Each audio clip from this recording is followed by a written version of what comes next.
दोस्तों नमस्कार। आज एक दुखद खबर ये आई कि जम्मू कश्मीर के पूर्व गवर्नर सत्यपाल मलिक जी का निधन हो गया। कल उनका अंतिम संस्कार दिल्ली में होगा। मलिक साहब मूलतः बागपत ज़िले के हिसावदा गांव के रहने वाले थे और मेरठ शहर के प्रतिष्ठित मेरठ कॉलेज से उन्होंने छात्र राजनीति से राजनीतिक जीवन की शुरुआत की थी। हमारे साथ इस वक्त चौधरी जगत सिंह जी हैं जो एमएलसी रहे और चौधरी जगत सिंह जी सत्यपाल मलिक जी के छात्र जीवन के साथी हैं। छात्र संघ में भी दोनों रहे और बहुत सारी यादें जुड़ी हुई हैं आप दोनों मित्रों की। और विधान परिषद के सदस्य रहे आप। मेरठ की स्टूडेंट पॉलिटिक्स से सफ़र शुरू होता है और विधान परिषद तक पहुंचता है आपका। सत्यपाल मलिक जी के साथ किस तरह की यादें आपकी सर जुड़ी हुई हैं और किस तरह से आज आप उनको याद करना चाहेंगे? सर्वप्रथम मेरी मलिक साहब से मुलाकात हुई 1965 में। 1965 में पहले छात्र संघ के चुनाव होते थे इनडायरेक्ट। क्लास रिप्रेजेंटेटिव चुने जाते थे, क्लास रिप्रेजेंटेटिव प्रीमियर चुनते थे। तो पहला चुनाव 1965-66 में छात्र संघ का लड़े और महावीर जैन को हरा के प्रीमियर बने।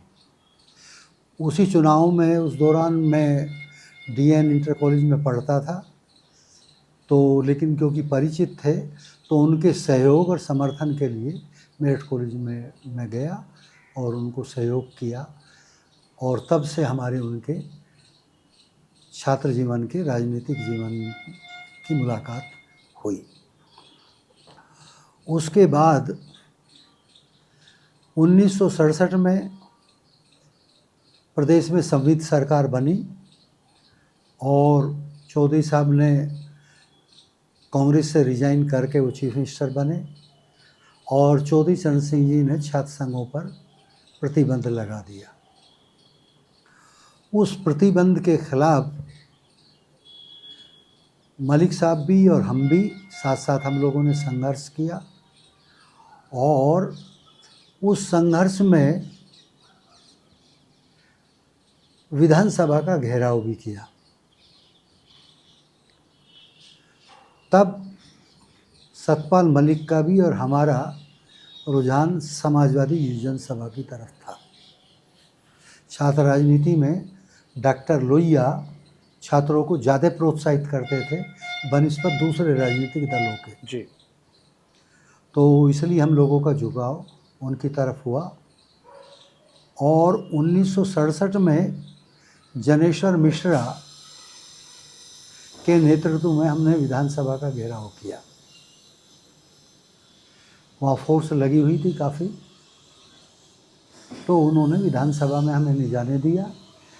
तो हम तो नौजवान थे, छात्र थे। जनेश्वर मिश्रा जी मेन रोड पे ही वहाँ गेट के सामने पलोथी मार के बैठ गए, धरना दे के जी। उनके साथ हम भी बैठ गए। जिला प्रशासन ने प्रयास किया, जब नहीं माने तो उन्होंने बस मंगवाई और हमें उठा कर गिरफ्तार करके ले गए। फिर एक दिन की सज़ा दे के हम सब लोगों को छोड़ दिया। यहाँ मेरठ कॉलेज में भी हम लोगों ने भूख हड़ताल की, आंदोलन चलाया और अंततः एक साल बाद जब चौधरी चरण सिंह जी की सरकार गिर गई तो फिर यूनियन बहाल हो गई। ये बात है 1969 की, 69-70 की। जी। तो चुनाव डिक्लेयर हो गए और फिर चुनाव हुए डायरेक्ट और सतपाल मलिक मेरठ कॉलेज के प्रथम प्रेसिडेंट बने। आपने कब लड़ा छात्र संघ का चुनाव? और मैंने लड़ा चुनाव 1973 में। अच्छा, तो मलिक साहब से जब आपकी करीबियाँ हो गई, मित्रता हो गई, हाँ, तो और मलिक साहब को 1969 का चुनाव लड़वाने वाला भी जी मैं मुख्य लोगों में था। जी। एक तरह से चुनाव संयोग भी समझो, जी जी। मुख्य भूमिका में रहे, उनको बनवाया। अभी और फिर इतने हम छात्र जीवन में रहे, 8 चुनाव हुए डायरेक्ट, और 8 में से 6 हम जीते, 2 हारे। तो छात्र जीवन से रहे। फिर जब हम प्रेसिडेंट थे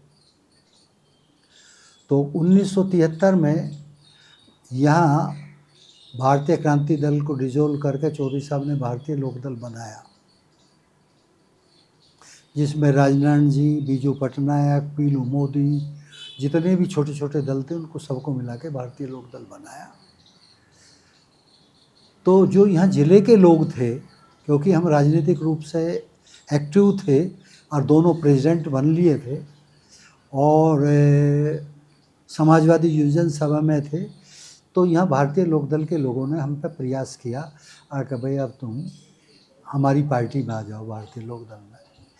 तो जो स्थानीय जिला अध्यक्ष और महामंत्री थे उनको मैंने भी और मलिक साहब ने भी मना कर दिया। उसके बाद उन्होंने सुझाव दिया चौधरी चरण सिंह जी को कि ये दोनों छात्र नेता हैं, पॉपुलर छात्र नेता हैं, और इनका छात्रों पे प्रभाव है जिसका प्रभाव पूरे ज़िले में पड़ेगा और इनसे काफ़ी सहयोग पार्टी को मिलेगा। हम लोगों से तो इन्होंने मना कर दिए, अगर आप वो व्यक्तिगत रूप से इनको बुला के कह दोगे तो आपकी बात को ये गिरा नहीं सकते। चौधरी साहब मेरठ ज़िले के दौरे पर आए, रात को सर्किट हाउस में रुके, फिर इन्होंने हम लोगों को बुलवाया। आप और मलिक साहब साथ साथ गए? हाँ, बुलवा के कहा, कहाँ तुम समाजवादी व्यवस्था के चक्कर में पड़ रहे हो, छोड़ो, ये किसानों की पार्टी है, अपनी पार्टी, तुम इसमें काम करो। बस उनके आगे मना करने की किसी की हिम्मत थी नहीं, तो हमने उसी दिन भारतीय लोकदल ज्वाइन कर लिया। फिर विधानसभा का टिकट कैसे मिला मलिक साहब को बागपत से? फिर 1974 में मध्यावधि चुनाव हुए और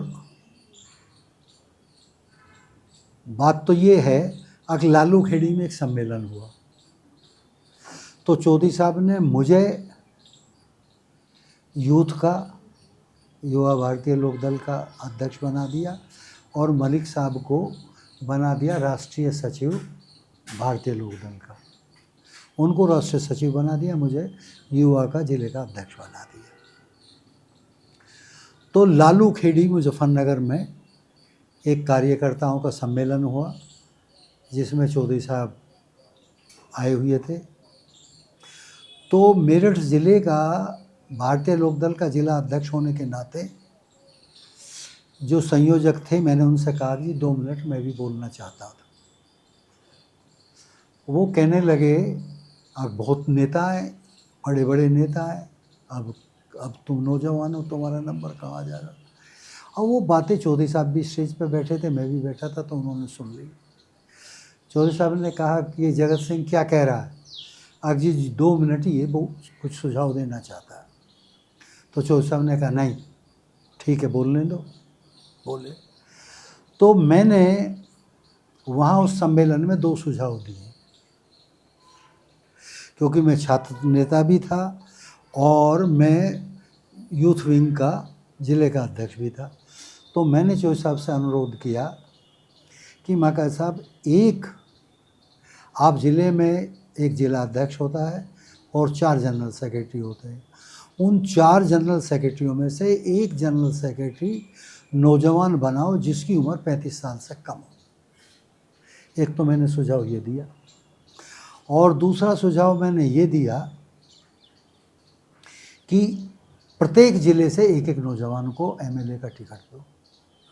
तो जो यूथ विंग है, जो नौजवान हैं, छात्र भी और नौजवान भी, वो सब आपकी पार्टी के साथ जुड़ जाएंगे, इससे पार्टी को बल मिलेगा।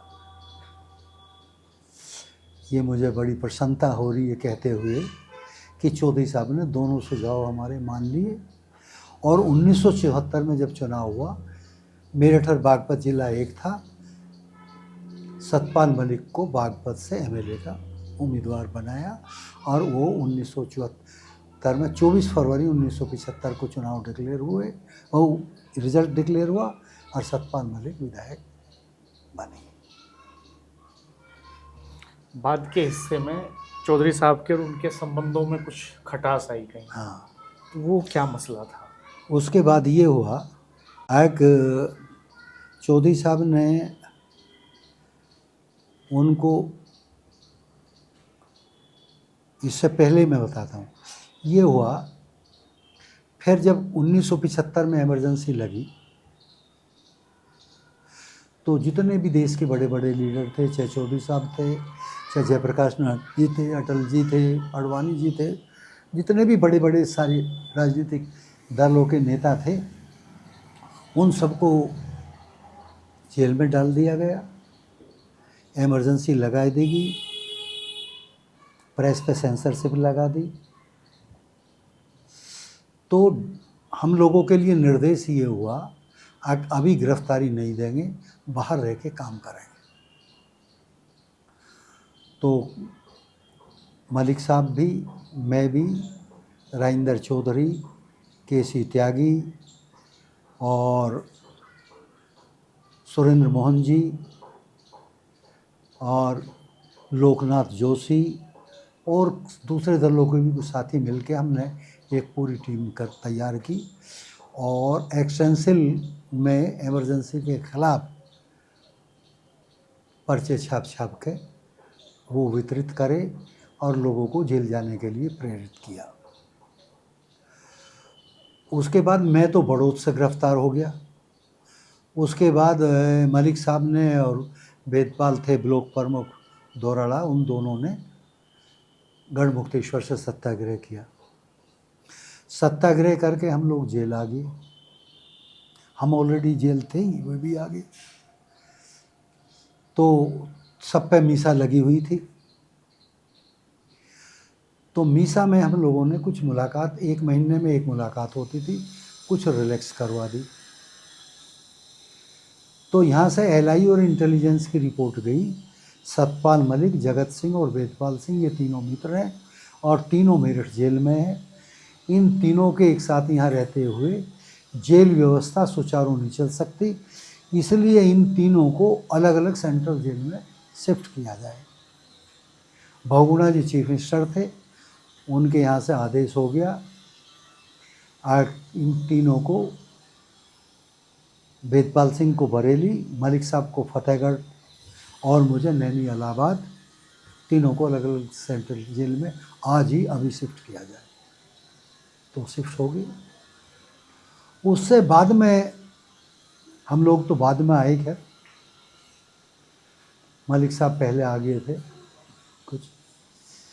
तो उनका झुकाव कांग्रेस की तरफ हो गया और उन्होंने प्रयास किया आज चौधरी साहब भी कांग्रेस में आ जा। चौधरी साहब ने मना कर दिया और जब चौधरी साहब छूट के आए और विधानसभा का पहला सेशन हुआ तो उसमें चौधरी साहब ने जम के इंदिरा जी का भी और इमरजेंसी का भी जम के विरोध किया और कई घंटे वे विधानसभा में बोले और कहा मैं ज़िंदगी में कभी भी अब कांग्रेस ज्वाइन नहीं करूँगा। डेमोक्रेसी समाप्त कर दी देश की। तो मलिक साहब कांग्रेस में जाने के लिए प्रयासरत हो गए। वो यहाँ मेरठ आए, सभी साथियों को बुला करके उन्होंने प्रयास किया कि हम सब लोग उनके साथ पार्टी छोड़ दें। अब क्योंकि हम सबके नेता तो चौधरी चरण सिंह जी थे और चौधरी चरण सिंह को भी नेता हम मानते थे, तो कुछ साथी उनके साथ चले गए, लेकिन मैंने उनसे मना कर दिया कि मैं किसी कीमत पर भी मैं राजनीति करूँगा, चौधरी चरण सिंह के नेतृत्व में करूँगा और मैं कोई पार्टी ज्वाइन नहीं करूँ। मैंने ज्वाइन नहीं करी, इन सब ने कांग्रेस ज्वाइन कर ली। फिर को एक बार राज्यसभा वो लोकदल से बने, दोबारा फिर कांग्रेस से बने। फिर जब वीपी सिंह जी ने बगावत की कांग्रेस से तो वो जो है जनता दल में आ गए और हमारी पार्टी का भी विलय जनता दल में ही हो गया और वो अलीगढ़ से लोकसभा का चुनाव लड़े और बहुत अच्छे मतों से जीते और जीतने के बाद वो सेंट्रल में मिनिस्टर भी बने। उसके बाद वो फिर लोकदल में आए, कुछ दिन बाद फिर लोकदल छोड़ा और फिर समाजवादी पार्टी में चले गए। फिर अलीगढ़ से लड़े। हाँ, फिर समाजवादी पार्टी छोड़ के फिर लोकदल में आ गई, लेकिन हम बराबर लोकदल में ही रहे। यहाँ छात्र जीवन में हमारे मेरठ कॉलेज के रमेश चंद्र गुप्ता फिजिक्स के प्रोफेसर थे, उनकी बेटी थी लता गुप्ता, वो भी यहाँ की स्टूडेंट थी, तो उसका किडनैपिंग हो गया और वो किडनैपिंग होने पे प्रदेश स्तर का मूवमेंट चलाने का हम लोगों को पहला सौभाग्य प्राप्त हुआ, क्योंकि मैं प्रेसिडेंट चुन लिया गया था मेरठ कॉलेज का। तो प्रेसिडेंट चुनने के बाद हमने लता गुप्ता का प्रोसेशन लीड किया, डीएम को ज्ञापन सौंपा, डीआईजी के यहाँ धरना दिया, 2 बार लाठीचार्ज हुआ। उस समय में जनसंघ थी, जनसंघ के यहाँ से एमएलए होते थे मोहनलाल कपूर, उनका सिर फटा, सिटी मजिस्ट्रेट का सिर फटा, सीओ खरखोदा पिटा और छात्रों पर लाठीचार्ज हुआ। अब सतपाल मलिक भी आ गए थे और हम वहाँ पहले से जुलूस लिए हुए थे, तो हम धरना दे के डीआईजी के यहाँ बैठ गए। तो हमें जो धरना दिए हुए बैठे थे उनको पे तो लाठीचार्ज नहीं हुआ, बाकी छात्रों पर लाठीचार्ज हुआ।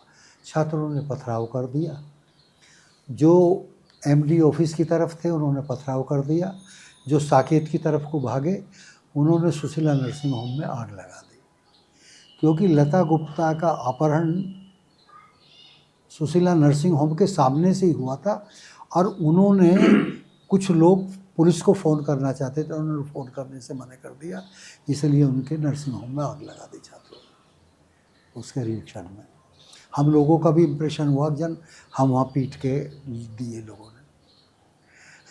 और आप ताज्जुब करोगे, जब हमारा वोटिंग हो रहा था अध्यक्ष का उसी दिन, तो जब मैं प्रोसेशन लीड कर रहा था और ये जब डीआईजी के यहाँ धरने पे बैठे थे तब काउंटिंग हो रहा था और भारी बहुमत से ना चुनाव के वोटिंग के टाइम पे कॉलेज में रहे, ना काउंटिंग के टाइम में रहे और 5 डिग्री कॉलेजों में हमारा ही पैनल अच्छे मतों से। थोड़ा मलिक साहब के निजी जीवन के बारे में बताइए। तो उसमें आंदोलन हुआ, कर्फ्यू लगा और जब 1 घंटे का कर्फ्यू बोला उसमें हमने मीटिंग बुला ली और सतपाल मलिक और हम करीब 40 छात्र हम गिरफ्तार होकर जेल गए और हम सब, उन्होंने कहा जमानत करवा लो, हमने मना कर दी, फिर कहा मजिस्ट्रेट आ जाएगा, पर्सनल बॉन्ड पे छुट जाओ, नहीं, अनकंडीशनल रिहा हुए हम। हमने एक छात्र नेता और 10 छात्र रोज़ सत्याग्रह की, सत्याग्रह शुरू हुआ, एडमिशन से परेशान हो गया, अंत में हमें अनकंडीशनल रिहा करना पड़ा। तो सतपाल मलिक छात्र जीवन से लेके और आखिर तक संघर्षशील रहे और छात्र राजनीति में भी और पार्टी में भी। उसके बाद इमरजेंसी में आने के बाद में चौधरी साहब को थोड़ा सा ये महसूस हुआ, आज मेरे जेल जाने के बाद किसानों को, नौजवानों को आंदोलन करना चाहिए था, जिस तरह का करना चाहिए था उस तरह का नहीं हुआ। उन्होंने कहा भाई जेल तो लोग गए नहीं ज़्यादा, तो सबने ये कहा साहब आपने हमेशा कानून ना तोड़ने की और आंदोलन न करने की शिक्षा दी है, तो आपकी पॉलिसियों का अनुसरण करते हुए लोग जेल नहीं गए। तो चौधरी साहब ने हर साल 1 हफ्ते का जेल भरो आंदोलन शुरू किया किसानों के इशू पर, नौजवानों के इशू पर। तो हर साल वो आंदोलन होता था और हम लोग जेल जाते थे। तो दर्जनों बार जेल जाने का सौभाग्य प्राप्त हुआ। उसमें मलिक साहब भी, हम भी, सभी नौजवानों को लेकर के सड़ते थे। अलग अलग दिन फिक्स होते थे उसकी। तो संघर्ष तो उन्होंने काफ़ी किया राजनीतिक जीवन में, और संघर्ष करते करते ही उनका जीवन पूरा हुआ। क्योंकि पुराने साथी सहयोगी रहे हैं और इतनी लंबी एसोसिएशन रही है। इत्तेफाक से मैं कल उनसे मिलने के लिए डॉक्टर राम मनोहर हॉस्पिटल में गया था, लेकिन डॉक्टरों ने कहा कि आईसीयू में है, अनकॉन्शस है, ट्रीटमेंट चल रहा है। तो हमारी रिक्वेस्ट है कि आप उनसे ना मिलो। पुराने साथियों देख के उनको महसूस होगा तो कुछ भी बात हो सकती है, इसलिए हमारा निवेदन है कि आप ना मिलें। तो मैं ऐसे ही देख के चला आया। रहेगी लगातार उनका जो छात्र जीवन था बहुत संघर्ष का रहा। हाँ और जब राजनीतिक जीवन आया तो चूँकि दो बार राज्यसभा सदस्य रहे, एक बार लोकसभा के सदस्य रहे, हाँ, एक बार विधानसभा विधायक सदस्य भी रहे। रहे, गवर्नर भी कई राज्यों के रहे। थोड़ा परिवार के बारे में बताओ अभी। परिवार के बारे में क्या, परिवार तो उनका यहाँ मेरिट कॉलेज में प्रोफेसर थी इकबाल को, उससे शादी हुई। करीब 100-150 लोग हम दिल्ली शादी में गए। उस तरह के तत्कालीन प्रिंसिपल थे डॉक्टर पुरी, उनके फादर नहीं थे मलिक साहब के, तो उन्होंने फादर की भूमिका निभाई और शादी हुई, और फिर वो दिल्ली प्रोफेसर होगी, वो हैं अभी। जो सरकार ने, जो सीबीआई ने आरोप लगाया हाँ सतपाल मलिक जी पे, उसमें कितनी सच्चाई है? देखो, सच्चाई होती तो सच्चाई सामने आती। वह दिल्ली में भी और गांव में भी सब जगह उन्होंने रेड करी, उसमें तो मेरे ख्याल से कोई नतीजा निकला नहीं।